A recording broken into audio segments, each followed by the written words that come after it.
Hello दोस्तों, नमस्ते प्रणाम। हम किरण शर्मा, हम मंजू शर्मा अपना यूट्यूब चैनल पर सबको स्वागत करै छी। नमस्ते प्रणाम, सब दीदी भाईजी के प्रणाम, सब यूट्यूब फैमिली के प्रणाम,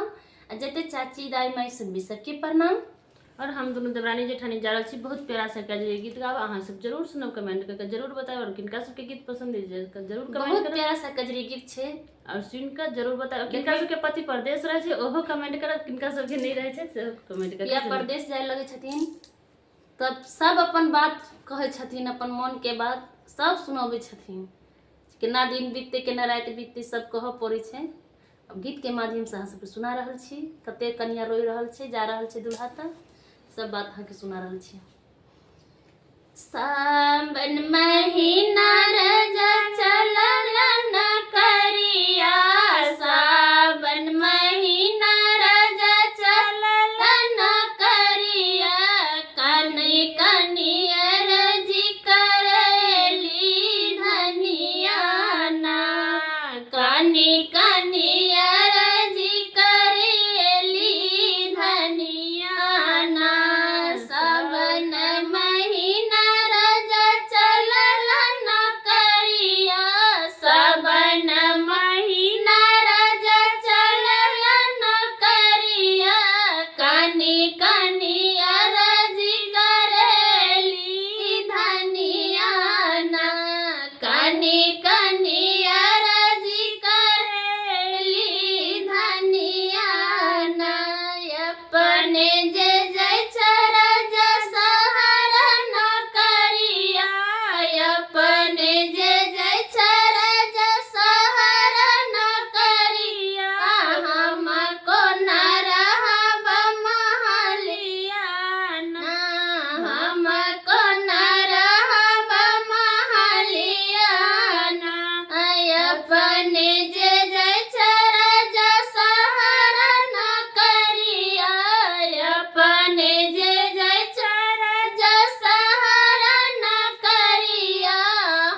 धनी रही हम महलियाना नदी से कहिया धनी मानक बतिया नदी से कहिया धनी मानक बतिया उनके को कहिया विपतिया उनके के कहिया विपतिया उनके से कहिया विपतिया तब धनी रही हम महलियाना तब धनी रही हम महलियाना हमें नहीं रहब राजा सगर महलिया हमें नहीं रहब राजा सगर महलिया चली जय हरबाना चली जय हरबाना चली जय हरबाना सावन महीना प्रिय चलल न करिया सावन महीना प्रिय चलल न करिया